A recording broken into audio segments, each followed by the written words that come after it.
நீங்கள் வேதாந்தம் படிங்க, சித்தாந்தம் படிங்க, பகவத்கீதை படிங்க, உபனிஷதம் படிங்க, அதையெல்லாம் புரிஞ்சுக்கிட்டு நடைமுறைக்கு கொண்டு வர்றதுக்கு ரொம்ப கஷ்டப்படணும். குண்டலினி மத்தியில் கொண்டு வந்து புருவ மத்தியில் குண்டலினி சக்தியை கொண்டு வானா புருவ மத்தி தான் நமக்கு விளங்குமே ஒழிய குண்டலினி சக்தி என்னன்னு விளங்காது. ஆனால் திருக்குறளில் வேதத்தில் இருக்கிறது, சித்தாந்தத்தில் இருக்கிறது, உபனிஷதத்தில் இருக்கிறது, பகவத்கீதையில் இருக்கிறது, எல்லாமே திருக்குறளில் இருக்கிறது. எளிமையாக புரிகிறது.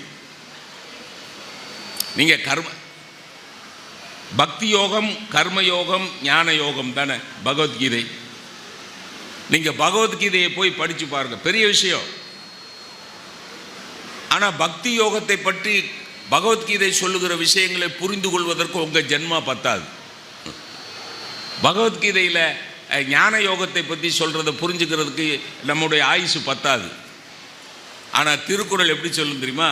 பக்தி யோகம் கற்றதனாலாய பயனுங்கொள் வாலறிவன் நற்றாள் தொழாரெனின். அவ்வளோதான் பக்தி யோகம். கர்மயோகம் குடி செய்வல் என்னும் ஒருவருக்கு தெய்வம் மடிதற்று தான் முந்துரும். அவ்வளோதான் கர்மயோகம். ஞான யோகம் எப்பொருள் யார் யார் வாய் கேட்பினும் அப்பொருள் மெய்ப்பொருள் காண்பது அறிவு. அவ்வளோதான் ஞான யோகம். சார், நீங்கள் சாப்டராக பகவத்கீதை சொல்கிறத சாப்டராக சொல்கிறத 1.25 வரியில் சொன்னார். அதனால தான் எல்லாரும் கொண்டாட வேண்டிய இலக்கியம் திருக்குறள். புரியுதுங்களா நான் என்ன சொல்கிறேன்னு? சாப்டராக பெரிய பெரிய வார்த்தைகளை போட்டு, பெரிய பெரிய டெர்மினாலஜி போட்டு, யாராவது ஒரு குருட்ட போய் படித்தாதான் விளங்குங்கிற அளவுக்கு சொல்லப்பட்ட விஷயங்களை மிக எளிமையாக புரிந்து கொள்ளுகிற மாதிரி, நடைமுறைப்படுத்துகிற மாதிரி சொன்னதுதான் திருக்குறள். அது 1.25 அடியில் 1.25 அடியில். நான் அடிக்கடி சொல்லுவேன், வாமனாவதாரம்னு கேள்விப்பட்டிருக்கீங்களா? வாமனாவதாரம் குள்ளனா வந்து தன்னுடைய ஈரடியால் உலகத்தை அளப்பார்.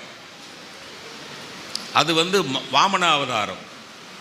தமிழ்த்தாய் எடுத்த வாமனாவதாரம் தான் திருக்குறள்.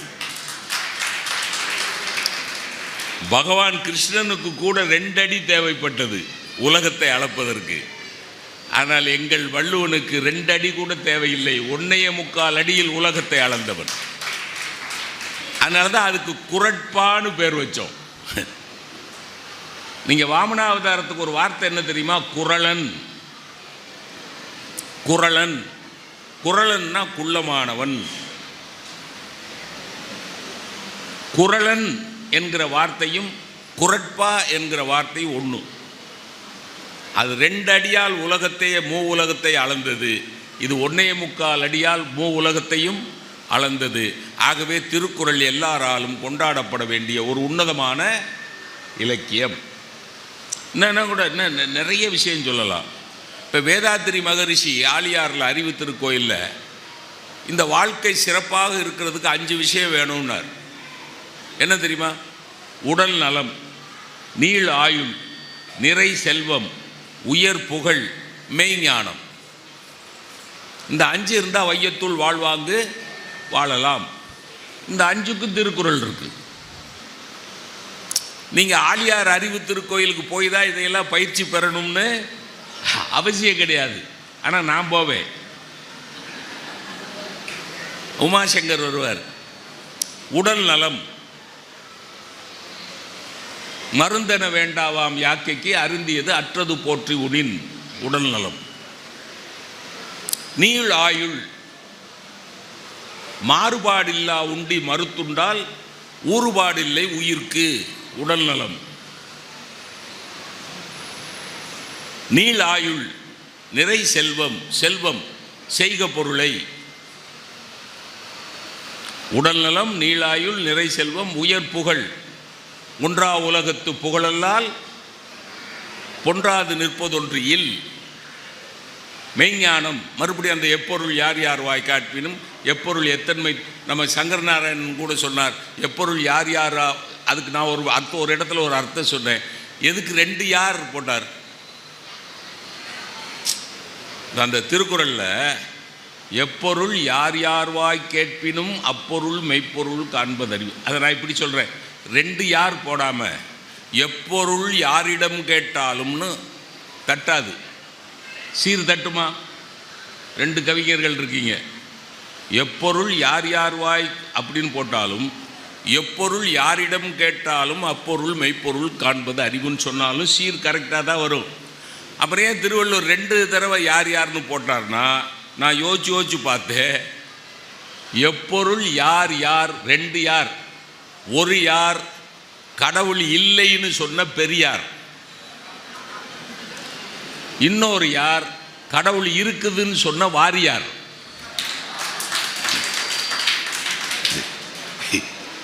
இல்லைன்னு சொல்ற பெரியாரையும் கேட்டுக்கோ, இருக்குதுன்னு சொன்ன வாரியாரையும் கேட்டுக்கோ, 2 யார் சொன்னதையும் கேட்டுக்கோ. ஓ சிந்தனைக்கு ஓ பகுத்தறிவுக்கு எது சரின்னு படுதோ அதை எடுத்துக்கோ. எப்பொருள் எப்பொருள் யார் யார் வாய் கேட்பினும்.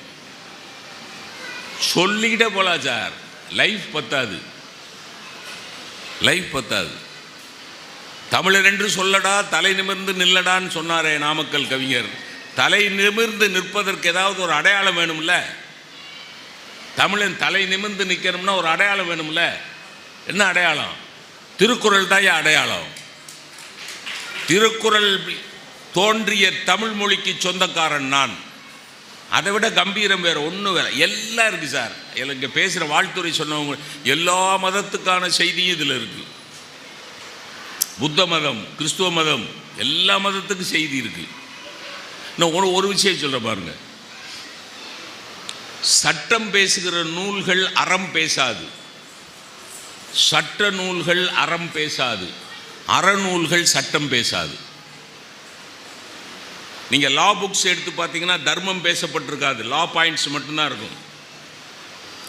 தர்ம நூல்களை போய் பார்த்தீங்கன்னு சொன்னால் லா பாயிண்ட்ஸ் இருக்காது, தர்மம் மட்டும்தான் இருக்கும். எனக்கு தெரிய தர்மமும் சட்டமும் கலந்து வந்த ஒரே நூல் திருக்குறள் தான்.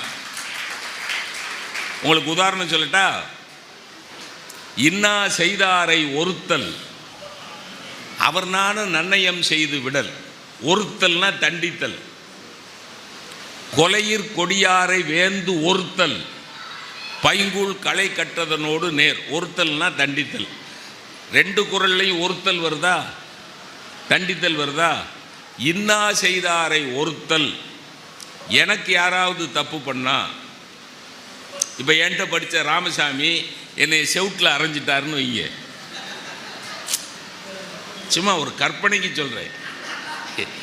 நீலாம் இங்கிலீஷ் சொல்லி கொடுத்ததாயா நான் இந்த கேவலத்துக்கு ஆளானேன், சப்புன்னு அடிச்சிட்டாருன்னு வைங்க, பரவாயில்ல தம்பி, பரவாயில்ல. ஒரு ஆசிரியனாக பிறந்த ஜென்ம சாபல்யத்தை அடைந்தேன். இன்னா செய்தாரை ஒருத்தல். உனக்கு தப்பு செய்தவனை தண்டிக்க வேண்டுமென்றால் அவருக்கும் நல்லது செய்துவிடு. இது எத்திக்ஸ். ஆங்கிலத்தில் என்ன, இதுக்கு பேர் என்ன? எத்திக்ஸ். தர்மம், அறம்.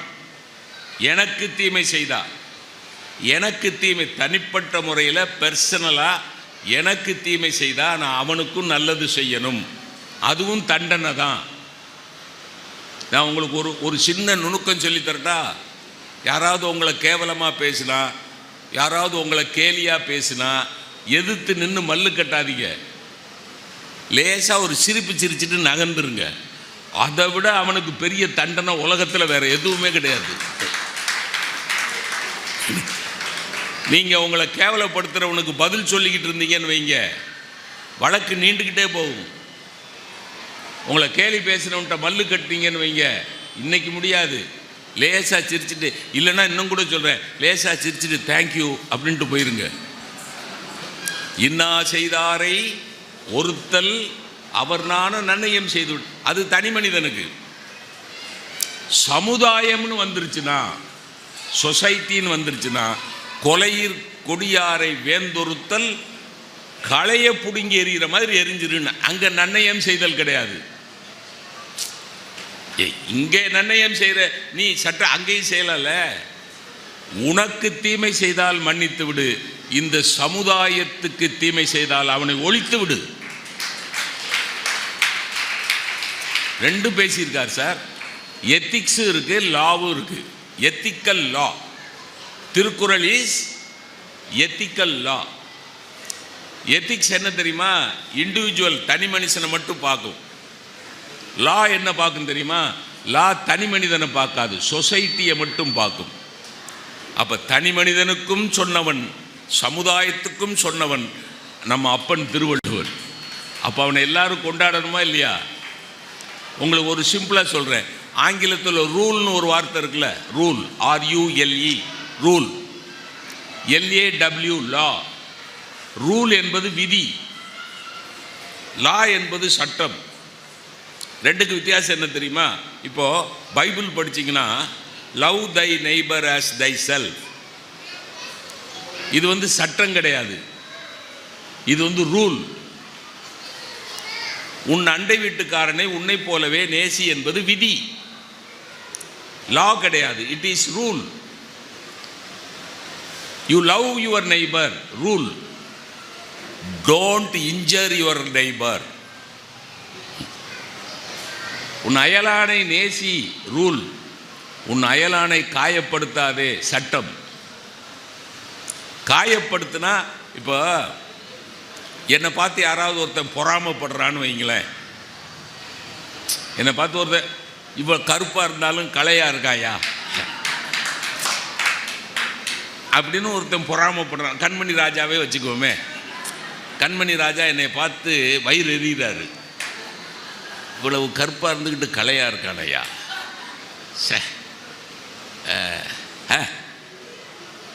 இத்தனை வயசுலேயும் முடி இருக்குதையா, பொறாமப்படுறாருன்னு வைங்களேன். போலீஸில் போய் சொல்ல முடியுமா? போலீஸில் போய் ஏசிட்ட போய், அசிஸ்டன்ட் கமிஷனர் சார், இந்த ராஜபாளையத்தில் ஒரு கவிஞர் கண்மணி ராஜான்னு ஒருத்தர் இருக்கார்ல சார், அவர் என்னை பார்த்து ரொம்ப பொறாமப்படுறார் சார். உன்னை ஏசி என்ன சொல்லுவார் அசிஸ்டன்ட் கமிஷனர்? எங்கள் லேடி கான்ஸ்டபிள் என்னை பார்த்து பொறாமப்பட்டுக்கிட்டு இருக்கா, அதுக்கு நான் என்ன செய்ய? பொறாமப்பட்டால் தண்டனை கிடையாது, ஆனால் பொறாமையில் என் முடியை பிடிச்சி ஆஞ்சா தண்டனை உண்டு. எனக்கு இல்லாத முடி இவனுக்கு எப்படி இருக்கலாம்னு ஆஞ்சிட்டாருன்னு வைங்க. அந்த முடியை பிடிச்சி ஆயிறது எதனால் வந்தது? எதனால் வந்தது? பொறாமையினால தான் வந்தது. பொறாமை உணர்வாக இருக்கிற வரைக்கும் தண்டனை கிடையாது. பொறாமை செயலாக மாறிவிட்டால் தண்டனை உண்டு. உணர்வுக்கும் சொன்னவன் திருவள்ளுவன், செயலுக்கும் சொன்னவன் திருவள்ளுவன். அதனால் எல்லாரும் கொண்டாட வேணும். உங்களுக்கு நல்ல சபை என்பதனால ஒரு விஷயம் சொல்கிறேன். ஒரு ஒரு அழகான ஒரு பொண்ணை பார்த்து ரசிக்கலாமா கூடாதா? இல்லை சொல்லுங்களேன் சார், ரசிக்கலாம்ல சார்?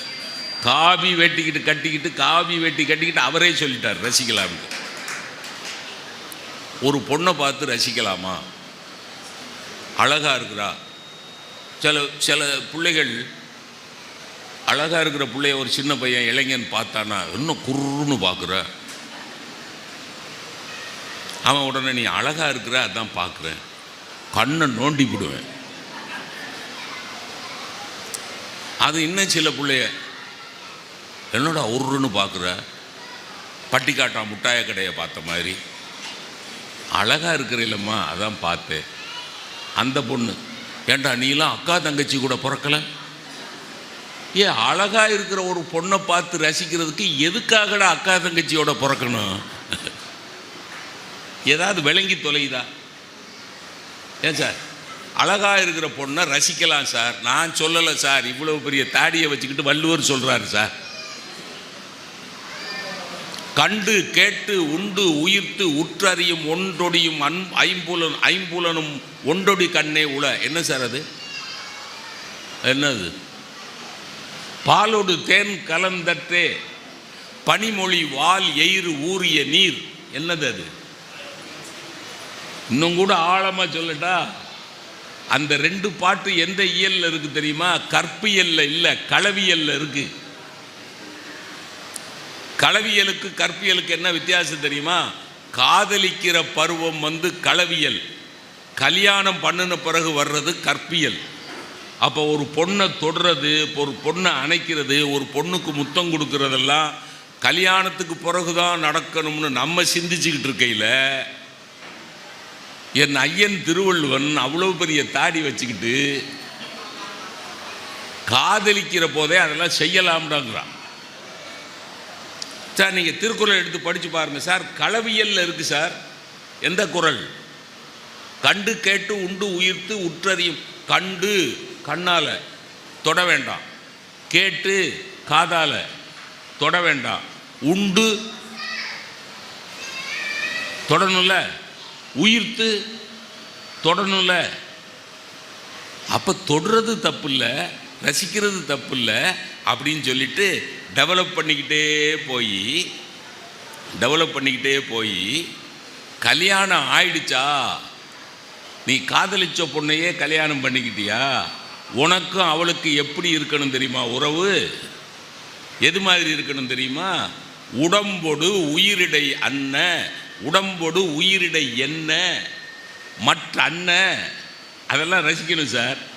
உடம்பொடு உயிரிடை அண்ணன்னு போடல, உடம்பொடு உயிரிடை என்ன. அதுபோலே மற்ற அன்ன மடந்தையோடு எம்மிடை நட்பு. அப்போ என்ன தத்துவம் சொல்கிறான் தெரியுமா திருவள்ளுவன்? சரீரத்தில் தொடங்கி ஆத்மாவில் கொண்டு போய் முடி. அதான் காதல். சரீரமே இல்லாமல் பிளாட்டோனிக் லவ், டிவைன் லவ், அதை மாதிரி உலகத்தில் பம்மாத்து உலகத்தில் வேறு எதுவும் கிடையாது. காதல் கோட்டைன்னு அகத்தியன் ஒரு படம் எடுத்தார்ல, யாருன்னே பார்க்காமலே காதலிப்பாங்கல்ல.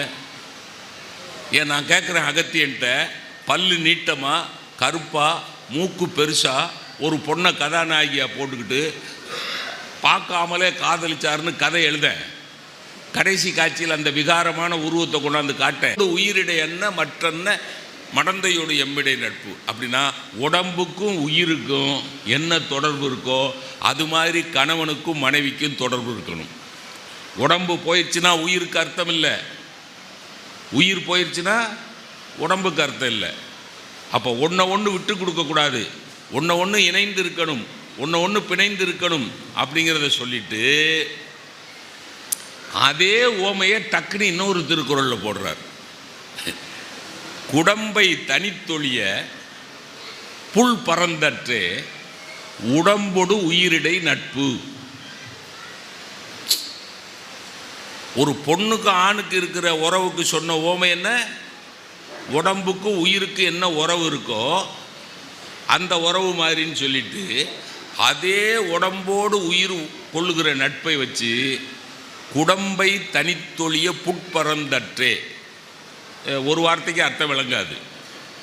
குடம்பைனா கூடு சார். பறவை கூடு கட்டுதில்ல,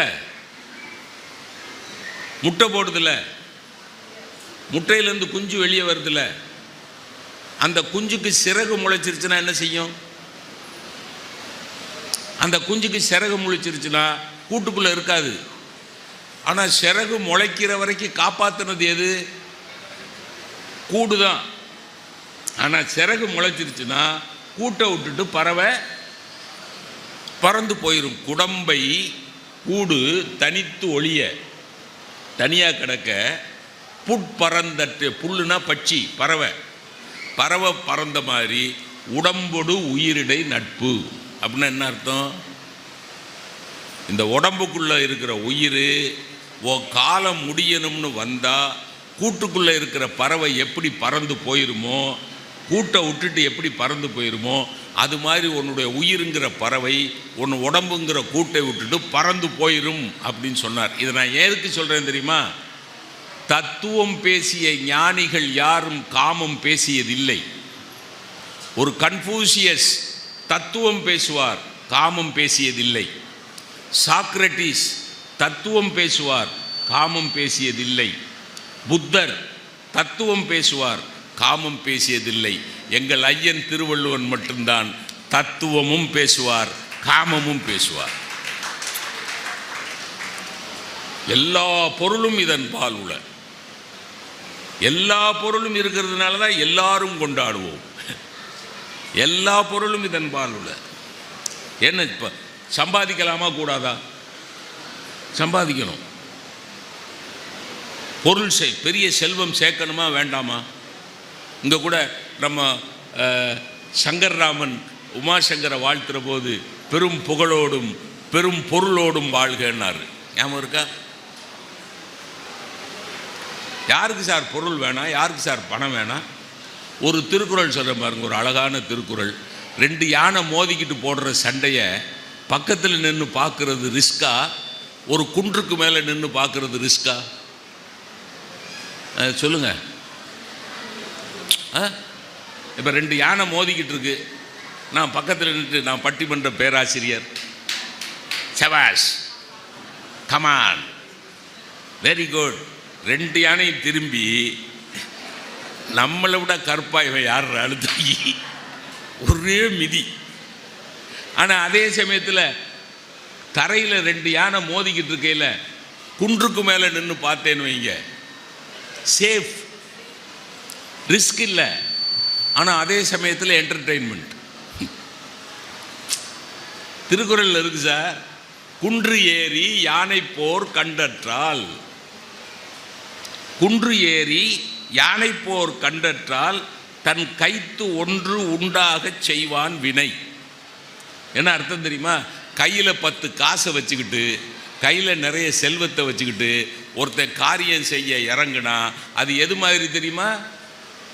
குன்று மேலே நின்றுக்கிட்டு யானை போர் பார்க்குற மாதிரினார். அப்போ செல்வம் செய்யலாம், செல்வம் செய்யணும். பொருள் அல்லவரை பொருளாக செய்யும் பொருள் அல்லது இல்லை பொருள். உன் வாழ்க்கைக்கு ஒரு அர்த்தம் வேணும்னா உனக்கு செல்வம் வேணும், சரியா? அதனால் செல்வம் செய். ஆமாம் சார். இப்போ வாழும் கலை குருஜி ரவிசங்கர் அவங்க 75வது ஆண்டு விழா அந்த அமைப்பு தொடங்கி முகேஷ் அம்பானி போய் வாழ்த்துறாரு. குருஜி ரவிசங்கர் ஷால்லாம் போடுறாரு. நம்ம சூப்பர் ஸ்டார் ரஜினிகாந்த் போய் இங்கிலீஷ்லேயே குருஜியை வாழ்த்துறாரு. Guruji Ravishankar, he is a symbol of spirituality. Spirituality is the soul of India. Rajinikanth பேசுகிறார். இப்போ கேள்வி கேட்குறேன், திருக்குறளை அடிப்படையாக வச்சுக்கிட்டு கேட்குறேன், முகேஷ் அம்பானியுடைய பூர்வீகம் என்ன? அவங்க அப்பா கோடீஸ்வரரா? அம்பானிக்கு அப்பா கோடீஸ்வரரா? சைக்கிளில் ஜவுளியை வச்சுக்கிட்டு தெரு தெருவாக போய் விற்றவர். யாரோடைய அப்பா? அம்பானியோட அப்பா. இப்போ என் ஒரு கேள்வி இதுதான், அம்பானியுடைய அப்பாவோட ஸ்டேட்டஸ்லேயே இன்னைக்கு முகேஷ் அம்பானியும் அனில் அம்பானியும் இருந்திருந்தால், இன்னைக்கு வடநாட்டில் சைக்கிளில் வச்சு ஜவுளி விற்கிறவங்கள அந்த 2 அம்பானியும் இருந்திருந்தா ரவிசங்கர் கூப்பிட்டுருப்பாரா? என்ன உமாசங்கர், இதுதான் என்னை கூப்பிடக்கூடாதுங்கிறது.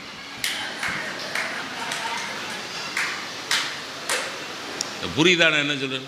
இப்போ திருக்குறளை பாருங்க, பொருள் அல்லவரை பொருளாக செய்யும் பொருள் அல்லது இல்லை பொருள். பொருட்படுத்தாமல் விட்ட பயல்களெல்லாம் பொருட்படுத்த சொல்றது எது? பொருள். அதனால தான் பொருட்படுத்துதல். என்னை ஒரு பேச்சாளன்னு ஒருத்தனும் பொருட்படுத்த மாட்டேங்கிறான் சார். அப்படிதான் நீ பிச்சைக்கார பயலாக இருந்தா நீயே பிஎம்டபிள்யூவில் போய் இறங்கு, பாராட்டுவான், கொண்டாடுவான். எல்லாரும் செய்வர் சிறப்பு, எல்லாரும் செய்வர் சிறப்பு, செல்வந்தனை. இப்போ ரஜினிகாந்த் பூர்வீகம் என்ன? முதல்ல என்ன தொழில் செஞ்சுக்கிட்டு இருந்தார்? கண்டக்டர். விசில் அடிச்சுக்கிட்டு இருந்தவர் சார். ஆனால் வேலைக்கு ஆகலை சார் விசிலு.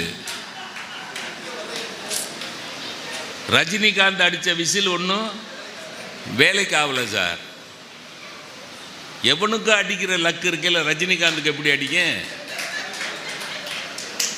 அவர் விசில் அடித்தவர் தானே. இப்போவும் பெங்களூரில் கண்டக்டராகவே ரஜினிகாந்த் இருந்தார்னா ரவிசங்கர் கூப்பிட்டு பாராட்ட சொல்லியிருப்பாரா என்னம்மா? அப்போ நீ சூப்பர் ஸ்டார் ஆகிட்ட, கோடி கோடியாக சேர்த்துட்ட, அதனால உனக்கு அந்த அழைப்பு வருது. பொருள் அல்லவரை பொருளாக செய்யும், பொருள் அல்லது இல்லை பொருள். ஜக்கி வசுதேவ் ஈஷா மையத்தில் சிவராத்திரி விழா கொண்டாடுறாரு, ஆடுறாரு, பாடுறாரு. அந்த கூட்டத்தில் எங்கனையாவது ஒரு மூட்டை தூக்குறவன், அந்த கூட்டத்தில் எங்கேயாவது ஒரு ரிக்ஷா இழுக்கிறவன், சரி அவ்வளோ லோ கிளாஸ் கூட வேணாண்ணா, அந்த கூட்டத்தில் ராமச்சந்திரன் மாதிரி ஒரு பேராசிரியர் தமன்னா போறா சார். ஜக்கி வசுதேவ் சிவராத்திரி கொண்டாடுறாரு, அங்கே தமன்னா பக்கத்தில் ஆடிக்கிட்டு இருக்கிறார். புரியுதா நான் என்ன சொல்கிறேன்னு? புரியுதுங்களா? இந்த பெருமையெல்லாம் அவர்களுக்கு எப்படி வருகிறது? பெரிய ஆத்ம ஞானிகள் எல்லாம் கூப்பிட்டு ஆராதிக்கிறார்கள் என்றால் இந்த ஆராதனைக்கு அடிப்படை என்ன? பொருள். அப்போ பொருள் அல்லவரை எத்தனை தடவை சொல்கிறேன் பாருங்க. பொருளாக செய்யும், பொருள் அல்லது இல்லை பொருள். ஓகே, சரி.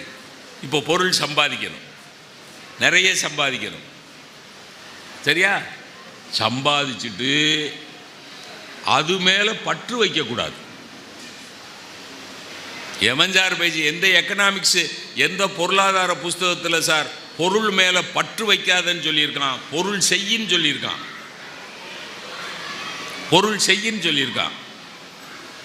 எங்கள் ஐயன் திருவள்ளுவர் மட்டும்தான் பொருள் செய்யணும் சொல்லுவார், அந்த பொருள் மேல் பற்று வைக்காதே என்றும் சொல்லுவார். கூத்தாட்டு அவைக்குழா தற்றே பெருஞ்செல்வம் போக்கும் அது விழிந்தற்று. என்ன அர்த்தம்? என்ன அர்த்தம்? ஒரு சினிமா கொட்டைக்கோ ஒரு நாடக கொட்டைக்கோ ஆள் வர்ற போது ஒவ்வொருத்தனாக வருவான். ஷோ முடிஞ்ச உடனே சேர்ந்து போயிடுவான், எல்லா பேரும் எந்திரிச்சு ஓடி போயிடுவான். அது மாதிரி செல்வம் கொஞ்சம் கொஞ்சமாக சேரும்டா. உனக்கு போகிற காலம் வந்துருச்சுன்னா மொத்தமாக போயிரும்டா. ஆனால் உன் கையில் இருந்த செல்வம் மொத்தமாக போயிட்டாலும் நீ மனம் தளராமல் வாழ்க்கையை எதிர்கொள்ள பழகிக்கொள் என்று சொன்னவர் திருவள்ளுவர். பணம் பண்ணு, ஆனால் பணத்தின் மேல் பற்று வைக்காதே. புரியுதா நான் என்ன சொல்கிறேன்னு? புரியுதுங்களா? அப்போது both practical and philosophical. Thirukkural is both practical and philosophical. சரி, இப்போ நான் நிறைவு பண்ணுறதுக்கு முன்னாடி சில விஷயங்களை யோசிச்சு பார்த்து சில இதெல்லாம் குறிச்சிட்டு வந்தேன். இப்போ சொல்கிற பாருங்க, நீங்கள் ஆச்சரியப்பட்டு போவீங்க. இன்றைக்கி குழந்தைங்க சயின்ஸாக படிக்கிறாங்கள்ல, பலவிதமான சயின்ஸ், அறிவியல் சயின்ஸ் படிக்கிறாங்கள்ல, அந்த சயின்ஸ் பூரா திருக்குறளில் இருக்கு. இன்னைக்கு படிக்கிற சயின்ஸு உதாரணத்துக்கு ஒன்று ரெண்டு சொல்கிறேன் பாருங்க. தியாலஜினா என்ன? இறையியல் இருக்கா திருக்குறளில்? கடவுள் வாழ்த்து பூரா அதுதான் தியாலஜி. காஸ்மாலஜி, பிரபஞ்ச தத்துவம் இருக்கா? இருக்குது. ஈக்காலஜி, சுற்றுப்புற சூழலியல் இருக்கா? இருக்குது.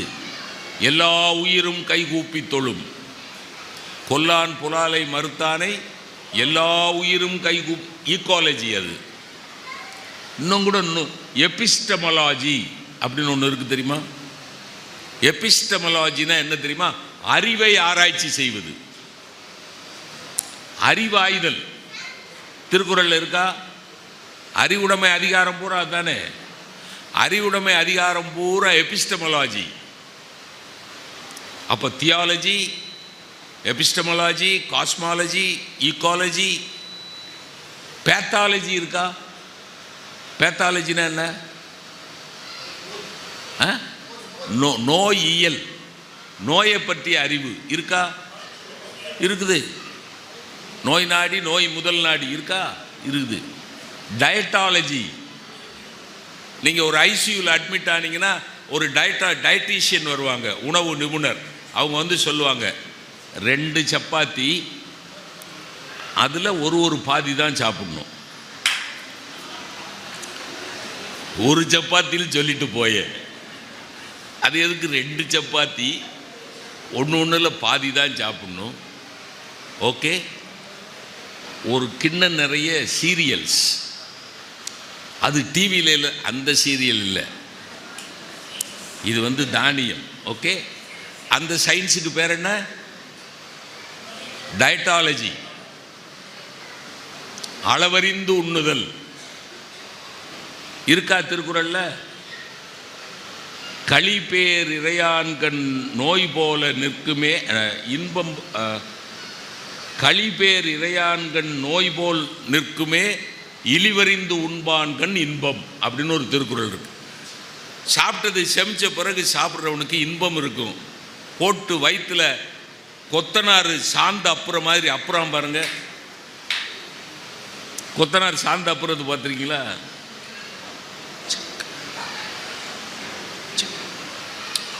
சிலவர் சாப்பிட்றத பார்த்துருக்கீங்களா? கொத்தனார் சாந்த அப்புறது பார்த்து பக்குவமாக சாப்பிட்றவன்ட்ட எப்படி இன்பம் நிற்குமோ அது மாதிரி வச்சு அப்புறவனுக்கு நோய் நிற்கும்னார்.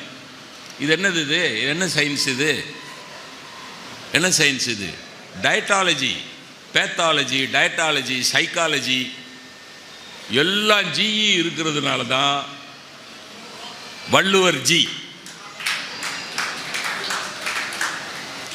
எல்லா ஜியும் இதில் இருக்கிறதுனால தான் வள்ளுவர் திருவள்ளுவர் ஜி. ஆனால் காவி கட்டக்கூடாது. அவர் திருவள்ளுவர் ஜி தான், ஆனால் காவி கட்டக்கூடாது. எல்லா ஜியும் அதில் இருக்கு. மேனேஜ்மெண்ட் சயின்ஸ்னு படிக்கிறீங்கல்ல, மேனேஜ்மெண்ட் சயின்ஸ் இன்னைக்கு படிக்கிறாங்கல்ல பிள்ளைங்க, business management, water management, fiscal management, mind எல்லாம் இருக்குது திருக்குறள். ஒரு வாரமாக உட்காந்து யோசிச்சேன் சார், எல்லாம் இருக்குது திருக்குறளில், எல்லாமே இருக்குது. இசை பற்றி இருக்கா? மியூசிக்காலஜி இருக்கா? இருக்குது. இந்த புகழுங்கிற அதிகாரத்திலேயே, இதை சொல்லி நான் நிறைவு பண்ணுறேன். புகழுங்கிற அதிகாரத்திலேயே 4 திருக்குறளில் இசைங்கிறது வார்த்தை வருது. 4 திருக்குறளில் வருது இசை. தமிழன் மட்டும்தான் இசை என்கிற சொல்லுக்கு மியூசிக்னு அர்த்தம் வச்சான், புகழ்னு அர்த்தம் வச்சான். யாரெல்லாம் இசையோடு சம்பந்தப்பட்டவர்களோ அவர்களுக்கெல்லாம் இசை வந்து சேரும் என்பது தமிழனுடைய கோட்பாடு. அதெல்லாம் இசைப்பட வாழ்தல், இசை ஒளிய வாழ்தல், இசைப்பட வாழ்தல், இசை ஒளிய வாழ்கிறவர் வாழாதவர். அதில் இசை எல்லாமே அதில் இருக்குது. நிறைவாக இப்படி சொல்லி முடிக்கிறேன். இன்னைக்கு மோட்டிவேஷன் ஸ்பீக்கர்ஸ்னு நிறைய பேர் புறப்பட்டான். மோட்டிவேஷன் பண்ணுறது எனக்கு தெரிய the best motivation speaker is Thiruvalluvar. கடவுள் வாழ்த்து எழுதின திருவள்ளுவர் தெய்வத்தால் ஆகாது எனினும் முயற்சி தன் மெய்வருத்த கூலி தரும்னு சொல்கிறான். தைரியம், அந்த தைரியம் த பெஸ்ட் மோட்டிவேஷன். ஆகவே எல்லா பொருளும் இதன்பால் உள்ளதால் எல்லாரும் கொண்டாட வேண்டிய இலக்கியம் திருக்குறள். ரஷ்யாவில் இந்த உலகமே அழிஞ்சாலும் காப்பாற்றப்பட வேண்டிய பொருட்கள்னு ஒரு 10-15 புதைகுழியில் வச்சிருக்கேன் பாதுகாப்பாக. இந்த உலகமே அழிஞ்சாலும் பாதுகாக்கப்பட வேண்டிய பொருள்கள்னு ஒரு 10-15 பொருட்களை லிஸ்ட் பண்ணி உள்ளே வச்சிருக்கணும். இதை நான் படித்தது, உண்மையாக என்னன்னு தெரியல. அந்த உலகமே அழிஞ்சாலும் பாதுகாக்கப்பட வேண்டிய பொருட்களில் ரஷ்யாக்காரன் திருக்குறளையும் புதைச்சி வச்சிருக்கானா. உலகமே அழிஞ்சாலும் எது அழியக்கூடாது? திருக்குறள் அழியக்கூடாது. ஏனென்றால் மறுபடியும் இந்த உலகம் புனருத்தாரணம் பெற வேண்டும் என்றால் அதற்கு ஒரே இலக்காக, ஒரே கருவியாக இருக்கப் போவது திருக்குறள் மட்டும்தான் அப்படின்னு சொன்னார். திருவள்ளுவர் சொன்ன ஒரு திருக்குறளில் எல்லா பொருளும் அப்படின்னு வார்த்தையே வருது. எப்படி மதுரை அவர் யார் மதுரை அந்த புலவர் பேர் என்ன, மதுரை அந்த எல்லா பொருளும் இதன்பால் உளன்னு பாடினவர் மதுரையில் உள்ள ஒரு புலவர். எல்லா பொருளும் இதன்பால் உள அப்படிங்கிறத திருக்குறளில் அந்த எல்லா பொருளும்னு ஒரு குறள் வருது. என்ன குறள் தெரியுமா? எல்லா பொருளும் உடைத்தாய் இடத்துதவும் நல்லாள் உடையது அரண். எல்லா பொருளும் இருக்கிறது, இடத்துக்கு உதவியாக இருக்கிறது, நல்ல வீரர்கள் இருக்கிறார்கள், நல்ல ஆயுதங்கள் இருக்கின்றன. எதில்? அரணில். ஒரு பகைவனை ஒரு அரசன் வெல்ல வேண்டும் என்றால் அதற்கு முக்கியமாக இருப்பது அரண். அந்த அரணில் என்னெல்லாம் இருக்கணும்? வீரர்கள் இருக்கணும், கருவிகள் இருக்கணும், ஆயுதங்கள் இருக்கணும். அந்த அரண் பலமாக இருக்க வேண்டும். அப்போ எல்லா பொருளும் உடைத்தாய் இடத்துதவும் நல்லாள் உடையது அரண். அந்த அரண் எப்போ தேவைப்படுது? பகைவன் நம்மளை அட்டாக் பண்ண வரையில் அரண் தேவைப்படுது. இன்றைக்கு வாழ்க்கையே போராட்டமாக இருக்கிறது. பல பகைவர்கள், கண்ணுக்கு தெரியாத பகைவர்கள், கண்ணுக்கு தெரிந்த பகைவர்கள் பல பேர் நம்மோடு மோத வருகிறார்கள். நம்மோடு மோத வருகிற இந்த வாழ்க்கை போராட்டத்தில் நமக்கு அரணாக இருக்கக்கூடிய ஒரே கருவி திருக்குறள் மட்டும்தான். ஏனென்றால் அதில் எல்லா பொருளும் உடைத்தது, இடத்துக்கு உதவுகிறது, நல்லாள் உள்ளது, அரண். ஆகவே இந்த வாழ்க்கை போராட்டத்தில் நமக்கு அரணாக அமையக்கூடிய இந்த திருக்குறளை எல்லாரும் கொண்டாடுவோம். ஏனென்றால் எல்லா பொருளும் இதன்பால் உள. நன்றி, வணக்கம்.